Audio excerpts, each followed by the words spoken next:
നാരായണം നമസ്കൃത്യ നരം ചൈവ നരോത്തമം ദേവീം സരസ്വതീം വ്യാസം തതോ ജയമുദീരയേ. അർത്ഥശാസ്ത്രമിദം പുണ്യം ധർമ്മശാസ്ത്രമിദം പരം മോക്ഷശാസ്ത്രമിദം പ്രോക്തം വ്യാസേനാമിതബുദ്ധിനാ.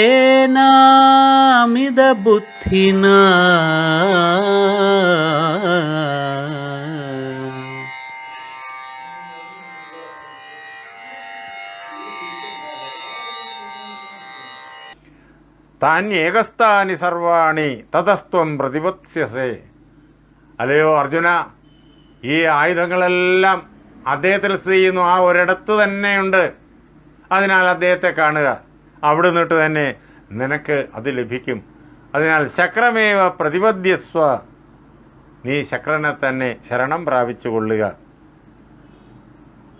ഇങ്ങനെ അർജുനനെ അദ്ദേഹം ഉപദേശിച്ചു. അർജുനൻ ആ മന്ത്രം നൽകി. അർജുനൻ ആ മന്ത്രത്തെ സിദ്ധി വരുത്തി. ആ മന്ത്രത്തിൻ്റെ ശക്തി അർജുനൻ പ്രകാശിച്ചു തുടങ്ങി. അർജുനൻ തപസ്സിനു വേണ്ടിയിട്ട് അവിടെ നിന്ന് പുറപ്പെടാനായിട്ട് ആഗ്രഹിച്ചു. നിദേശാത് ധർമ്മരാജസ്യ ദ്രഷ്ടുകാമഃ പുരന്തരം. ധർമ്മരാജാവിൻ്റെ നിർദ്ദേശമനുസരിച്ചിട്ട്, ഗുരുജനങ്ങളുടെ നിർദ്ദേശമനുസരിച്ചിട്ട് വേണം ഏതൊരു മഹാകർമ്മത്തിനും പുറപ്പെടാൻ. ധർമ്മരാജാവിൻ്റെ നിർദ്ദേശമനുസരിച്ചിട്ട് പുരന്തരനെ കാണാനുള്ള ആഗ്രഹത്തോടു കൂടിയിട്ട് അർജുനൻ അവിടെ നിന്നിട്ട് യാത്രയാകാൻ വേണ്ടിയിട്ടുള്ളതായ തയ്യാറെടുപ്പുകൾ നടത്തുകയാണ്. ആരെ കാണാനാ? പുരന്തരനെ. ശത്രുക്കളുടെ പട്ടണങ്ങളെ മുഴുവൻ തകർക്കുന്നവൻ. അതാണ് പുരന്തര ശബ്ദത്തിൻ്റെ അർത്ഥം. ഇന്ദ്രനെന്ന് അർത്ഥം. ഇന്ദ്രനെ പുരന്തരൻ എന്ന് വിളിക്കാനുള്ള കാരണം അതാണ്. ശത്രു നഗരങ്ങൾ മുഴുവൻ നശിപ്പിക്കുന്നവൻ. അത്ര കണ്ട് കരുതനാണ് ഇന്ദ്രൻ. ആ ഇന്ദ്രനെയാണ് കാണേണ്ടത്. എന്തിന്? ദിവ്യാസ്ത്രങ്ങൾക്ക് വേണ്ടിയിട്ട്. അദ്ദേഹത്തിൻ്റെ കയ്യിൽ എല്ലാ അസ്ത്രങ്ങളുമുണ്ട്. അങ്ങനെ ഇന്ദ്രനെ കാണാൻ വേണ്ടിയിട്ട് അർജുനൻ തയ്യാറെടുക്കുകയാണ്. അങ്ങനെ ധനുർ ഗാണ്ഡീവമാതായ തഥാക്ഷയ്യേ മഹേഷുധി. തൻ്റെ കയ്യിലിരിക്കുന്ന ലോകപ്രശസ്തമായിരിക്കുന്ന ഗാണ്ഡീവം എന്നുള്ളതായ വില്ല്, അത് ദേവന്മാർ തന്നെ നൽകിയതാണ്. അഗ്നി ഭഗവാന്റെ അനുഗ്രഹത്താൽ ലഭിച്ചതാണ് വരുണനിൽ നിന്ന്. ആ ഗാണ്ഡീവത്തെ എടുത്തു എന്ന് മാത്രമല്ല, അന്ന് അതിനോടൊപ്പം ലഭിച്ചതായ അസ്ത്രങ്ങൾ ഒഴിയാത്തതായ ആവനാഴിയും എടുത്തു. പിന്നെ കവചം ധരിച്ചു. അമ്പെയ്യുമ്പോഴേക്കും കൈ മുറിയാതിരിക്കാൻ വേണ്ടിയിട്ട് കയ്യിൽ അണിയുന്നതായിട്ടുള്ള ആ കൈയുറയും അദ്ദേഹം ധരിച്ചു. ഖഡ്ഗം അദ്ദേഹം കയ്യിലെടുത്തു. ഇങ്ങനെ ആയുധങ്ങളെല്ലാം തയ്യാറെടുത്തുകൊണ്ട് അദ്ദേഹം അവിടെ നിന്ന് പുറപ്പെടാൻ തുടങ്ങുകയാണ്. ആ അവസരത്തിൽ പത്നിയായിരിക്കുന്ന പാഞ്ചാലി അർജുനന്റെ സമീപത്ത് വന്ന് അർജുനനോട് പറഞ്ഞു, കൃഷ്ണോവാച. കൃഷ്ണൻ പറഞ്ഞു, കൃഷ്ണ പറഞ്ഞു, ദ്രൗപദി പറഞ്ഞു, യത്തേ കുന്തി മഹാബാഹോ ജാതസ്യേച്ഛത് ധനഞ്ജയ.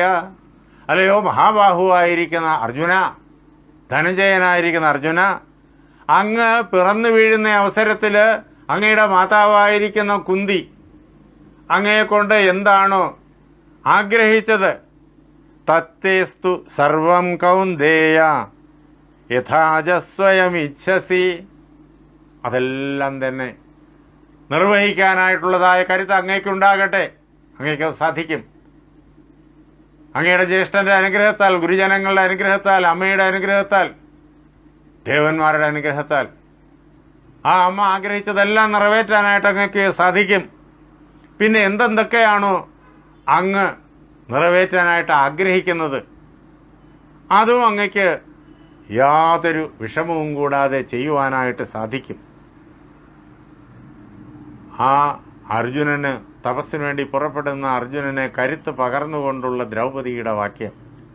എന്നിട്ട് ഒന്നുകൂടി ദ്രൗപദി പറഞ്ഞു, ഇതമ്മേ പരമം ദുഃഖം യസ്സ പാപസ്വയോധനഃ ദൃഷ്ട്വാ മാം ഗൗരിതിപ്രാഹ പ്രഹസൻ രാജസംസദി. അന്ന് ആ കൗരവന്മാരുടെ സഭയിൽ വെച്ചിട്ട് കൗരവന്മാരുടെ നേതാവായിരിക്കുന്ന ദുര്യോധനൻ എന്നെ എല്ലാവരും കാണക്കെ കേൾക്കവേ ഗൗ എന്ന് വിളിച്ചു, പശു എന്ന് വിളിച്ചു. ഏറ്റവും വലിയ അശ്ലീലമയമായിട്ടുള്ള സംബോധനയാണ്, ആക്ഷേപമാണത്. അതെന്റെ മനസ്സിൽ നിന്ന് മാറുന്നില്ല. ആ വേദന എന്നെ നിരന്തരം ഉപദ്രവിച്ചുകൊണ്ടേയിരിക്കുന്നു. വളരെ വ്യക്തമായ സൂചനയാണ് ഇവിടെ ദ്രൗപദി അർജുനന് നൽകുന്നത്. അർജുനന്റെ മനസ്സിന്റെ വീര്യം, ആ കരുത്ത് വർദ്ധിപ്പിക്കുന്നതായിട്ടുള്ള വാക്യമാണ് ദ്രൗപദിയുടേത്. ഓർമ്മിപ്പിക്കുന്നുവെന്ന് നടന്ന കാര്യം. എല്ലാവരുടെയും മുമ്പിൽ വെച്ച് ദുര്യോധനൻ വേറെയും അനാവശ്യങ്ങളൊക്കെ പറഞ്ഞു. അത് ദ്രൗപദി തുടർന്ന് പറയുന്നുണ്ട്. അതെന്നെ വേദനിപ്പിക്കുന്നു. അപ്പോൾ അവിടെ ചെന്ന് കഠിനമായ തപസ് ചെയ്യണം. ഏതിനു വേണ്ടിയിട്ടാണ് ഇറങ്ങിപ്പുറപ്പെട്ടത്? അത് സർവം സമർപ്പിച്ചുകൊണ്ട് അങ്ങ് പൂർണ്ണമായിട്ടും ചെയ്യണം. വീരവ്രതത്തോടു കൂടിയിട്ട് അനുഷ്ഠിക്കണം. ഈ ദുര്യോധനന്റെ പാപകർമ്മങ്ങൾക്ക് പ്രതികാരം ചെയ്യാനുള്ളവനാണ് അങ്ങ്. അതിനു വേണ്ടുന്നതായ കരുത്തങ്ങ് നേടണം.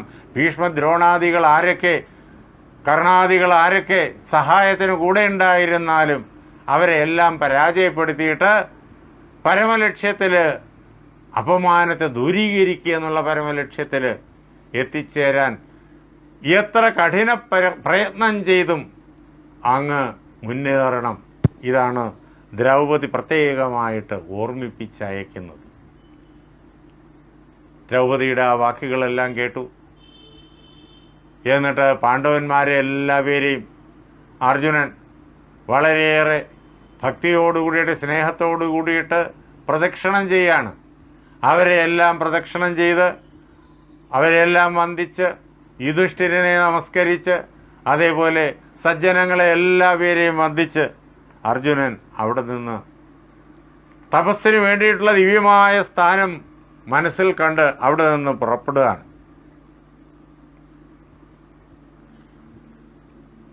ഇങ്ങനെ അർജുനൻ യാത്ര ചെയ്യുമ്പോഴേക്കും വളരെ വേഗത്തിലാണ് ആ യാത്ര. കാടുകളിലൂടെ, നദികൾ കടന്ന്, തടാകങ്ങൾ കടന്ന്, പർവ്വതങ്ങൾ കടന്ന് വളരെ വേഗത്തിൽ മനോജവഗതിർഭൂത്വ. ഈ ലോകത്തിൽ വളരെയേറെ വേഗതയുള്ളതായ പദാർത്ഥമാണ് മനസ്സ്. ആ മനസ്സിന്റെ അതേ വേഗതയിൽ യോഗയുക്തോ യഥാനില, വായുഭഗവാൻ എന്ന പോലെ അതേ വേഗത്തിൽ, വളരെ വേഗത്തിൽ സഞ്ചരിക്കുന്നയാളാണല്ലോ അദ്ദേഹം. യോഗയുക്തനായിട്ട് അർജുനൻ, യോഗശേഷി കൈവരിച്ചവനായിട്ട് അർജുനൻ ഹിമവന്തം അതിക്രമ്യ, ഹിമാലയ പർവ്വതത്തെ കടന്ന് അതിലെ അത്യുദാത്തങ്ങളായിരിക്കുന്ന ഉത്തുംഗങ്ങളായിരിക്കുന്ന മഞ്ഞുമൂടിയതായ ശിഖരങ്ങൾ കടന്ന് ഗന്ധമാദനമേവച്ച, ഗന്ധമാദന പർവ്വതത്തെയും കടന്ന് ഇന്ദ്രകീലം സമാസാദ്യ, ഇന്ദ്രകീല പർവ്വതത്തിൽ എത്തിച്ചേർന്നു അദ്ദേഹം. എന്നിട്ട് തത്തോ അതിഷ്ഠത് ധനഞ്ജയ, അവിടെ നിന്നു. ഇന്ദ്രകീലത്തിൽ നിന്നുകൊണ്ട് പുരന്ദരനെ തപസ് ചെയ്യാൻ വേണ്ടിയിട്ടായിരുന്നു അപ്പോൾ അർജുനന്റെ നിശ്ചയം. പുരന്ദരനെ കാണണം, ദേവന്മാരുടെ അധിപതിയായിരിക്കുന്ന ഇന്ദ്രനെ കാണണം. അദ്ദേഹത്തിൽ നിന്നിട്ട് എല്ലാ ആയുധങ്ങളും ലഭിക്കും, ദിവ്യായുധങ്ങൾ. അതിനു വേണ്ടിയിട്ടാണല്ലോ പുറപ്പെട്ടിരിക്കുന്നത്. ഇപ്പോൾ അതിനുള്ളതായ സ്ഥലത്ത് എത്തിക്കഴിഞ്ഞിരിക്കുന്നു, ഇന്ദ്രകീലത്തിൽ എത്തിക്കഴിഞ്ഞിരിക്കുന്നു. അവിടെ എത്തിക്കഴിഞ്ഞപ്പോൾ പെട്ടെന്ന് അന്തരീക്ഷത്തിൽ ഒരു ശബ്ദം കേട്ടു. അന്തരീക്ഷേ അതിശുശ്രാവ തിഷ്ടേതി സവചസ്തത. അപ്പോൾ അന്തരീക്ഷത്തിൽ ഒരു വലിയ ശബ്ദം കേട്ടു. എന്താണെന്നറിയോ? തിഷ്ട എന്ന്, നിൽക്കുക എന്ന്. അത് മനുഷ്യ ശബ്ദം ആണ് എന്ന് വ്യക്തം. പക്ഷെ മനുഷ്യരാരുമുള്ള സ്ഥലമല്ല. മനുഷ്യർ സംസാരിക്കുന്ന അതേ ഭാഷയിൽ. മൃഗങ്ങൾക്ക് പറയാൻ പറ്റില്ലല്ലോ, വൃക്ഷങ്ങൾക്ക് സംസാരിക്കാൻ പറ്റില്ലല്ലോ. അപ്പോൾ ദേവന്മാരാരുടെയോ ശബ്ദമാണ് എന്ന് അർജുനന് മനസ്സിലായി. നിൽക്കുക എന്ന് ഉള്ള ആ ശബ്ദം കേട്ടപ്പോഴേക്കും അർജുനൻ അവിടെ നിന്നു. എന്നിട്ട് നോക്കി ആരാണ് തന്നോട് നിൽക്കാൻ പറഞ്ഞത് എന്ന്. അപ്പോൾ അർജുനൻ കണ്ടു ബ്രാഹ്മ്യ ശ്രിയാദീപ്യമാനം പിംഗലം ജഡിലം കൃശം. ബ്രഹ്മ പ്രകാശം, പരമാത്മപ്രകാശം, സച്ചിദാനന്ദത്തിൻ്റെ പ്രകാശം ഒക്കെ തെളിഞ്ഞു നിൽക്കുന്നതായ ഒരാളിനെ കണ്ടു. ഐശ്വര്യം പൂർണ്ണമായും നിറഞ്ഞു നിൽക്കുന്ന ഒരാളിനെ കണ്ടു. ലോകത്തെ മുഴുവൻ പ്രകാശിപ്പിക്കാനുള്ള തേജസ്സോട് കൂടിയവനെ കണ്ടു. സ്വർണത്തിൻ്റെ നിറത്തോടു കൂടിയവൻ, അല്ലെങ്കിൽ ചുട്ടുപഴുത്ത ചെമ്പിൻ്റെ നിറത്തോടു കൂടിയവൻ, അങ്ങനെയുള്ള ഒരാളിനെ കണ്ടു. അഗ്നിയുടെ തേജസ്സുള്ളവനെ കണ്ടു. ജഡ ധരിച്ചിരിക്കുന്നു, എന്നാൽ ശരീരം നന്നേ മെലിഞ്ഞിട്ടാണ് കൃശം. അങ്ങനെയുള്ള ആളിനെ അഥാപശ്യത് സവ്യസാചി വൃക്ഷമൂലേ തപസ്വിനം. താപസനായിരിക്കുന്ന ഒരാളിനെയാണ് കാണുന്നത്. അപ്പോൾ ഒരു താപസനാണ് എന്ന് അർജുനൻ ഉറച്ചു. വൃക്ഷത്തിൻ്റെ ചുവട്ടിൽ, മരച്ചുവട്ടിൽ അദ്ദേഹം ഇരിക്കുകയാണ്. അങ്ങനെയുള്ള ആ വ്യക്തിയെ കണ്ടു. ആ വ്യക്തിയെ നോക്കി അർജുനൻ നിൽക്കുമ്പോൾ ബഹുമാനത്തോടുകൂടി ആദരവോടുകൂടിയിട്ടാണ് അർജുനൻ അദ്ദേഹത്തെ കാണുന്നത്. അപ്പോഴേക്കും അദ്ദേഹം ചോദിച്ചു, കസ്ത്വം താതേഹ സംപ്രാപ്തോ ധനുഷ്മാൻ കവചീശ്വരി. അല്ലയോ കുഞ്ഞേ, നീ ആരാണ്? നീ എവിടെ നിന്നിട്ടാണ് ഇവിടെ വരുന്നത്? ഇവിടെ എന്തിനാ വന്നു ചേർന്നത്? നീ കവചം ധരിച്ചിരിക്കുന്നു, പടച്ചട്ട ധരിച്ചിരിക്കുന്നു, അതേപോലെ തന്നെ കയ്യിലും വില്ലെത്തിയിരിക്കുന്നു. ആവനാഴിയിൽ നിറയെ അമ്പുകളുമുണ്ട്. കയ്യിൽ അമ്പെയ്യുമ്പോഴേക്കും കൈക്ക് ആപത്ത് പറ്റാതിരിക്കാൻ വേണ്ടിയിട്ടുള്ളതായി ഉറയും ധരിച്ചിട്ടുണ്ട്. വളരെ വ്യക്തം. ക്ഷത്രധർമ്മം അനുവ്രത. നീ ക്ഷത്രിയ ധർമ്മം പിന്തുടരുന്നവനാണ്. അങ്ങനെയുള്ള നീ ഈ ക്ഷത്രിയധർമ്മം ഹൃദയത്തിൽ നിലനിർത്തിക്കൊണ്ട് അതേ പ്രകാരത്തിൽ ആയുധങ്ങൾ ക്ഷത്രിയനെ പോലെ ധരിച്ചുകൊണ്ട് എന്തുകൊണ്ട് ഇവിടെ വന്നു? ഇവിടെ ഈ ആയുധങ്ങൾക്ക് യാതൊരു പ്രസക്തിയുമില്ലെന്നറിഞ്ഞുകൂടെ? നേഹശസ്ത്രേണ കർത്തവ്യം. ഇവിടെ ശസ്ത്രം കൊണ്ട്, ആയുധം കൊണ്ട് ഒന്നും ചെയ്യാനില്ല. ഈ പ്രദേശം ഭൂമിയിൽ നിന്നിട്ട് തികച്ചും വിഭിന്നമാണ്. വളരെ ഉയർന്ന സൂക്ഷ്മമായ മണ്ഡലമാണിത്. എന്തിനീ ആയുധം? ഇത് ശാന്താനാം ഏഷാലയ. ഈ പ്രദേശമുണ്ടല്ലോ, ഈ വീടുണ്ടല്ലോ, ശാന്തന്മാരായിരിക്കുന്ന, ശാന്തസ്വഭാവരായിരിക്കുന്ന തപസ്വികളുടെ വീടാണ്. ഇവിടെ വസിക്കുന്നതെല്ലാം താപസന്മാരാണ്. കഠിനമായ വ്രതചര്യ കൊണ്ട് ഉദാത്തമായ മണ്ഡലങ്ങൾ, ദിവ്യങ്ങളായ മണ്ഡലങ്ങളിൽ എത്തിച്ചേർന്ന തപസ്വികളാണ് ഇവിടെ ഉള്ളത്. അവരാരും ആയുധം ധരിക്കുന്നവരല്ല, ആയുധം പ്രയോഗിക്കുന്നവരുമല്ല. അതിനുള്ളതായ ഇടമല്ലിത്. വിനീത ക്രോധാർഷാണാം. ഈ തപസ്വികളുടെ പ്രത്യേകത അതാണ്. അവർ ക്രോധത്തെ പരിപൂർണമായിട്ടും ജയിച്ചവരാണ്. അങ്ങനെ ക്രോധത്തെ തിരസ്കരിച്ചവരാണ്. അതേപോലെ ഹർഷത്തെയും തിരസ്കരിച്ചവരാണ്. അതിനെല്ലാം ജയിച്ചു. ഹർഷം, സന്തോഷം. അവർക്ക് ക്രോധവും ഇല്ല, സന്തോഷവും ഇല്ല, ഭയവും ഇല്ല. മനുഷ്യ സഹജമായിരിക്കുന്ന ഇത്തരം വികാരങ്ങളൊന്നും തന്നെയില്ല. അതിനെല്ലാം അപ്പുറത്ത് ആ പരമാത്മാ അനുഭവത്തിൻ്റെ തലത്തിൽ എത്തിയവരാണ് എന്ന് അതിനർത്ഥം.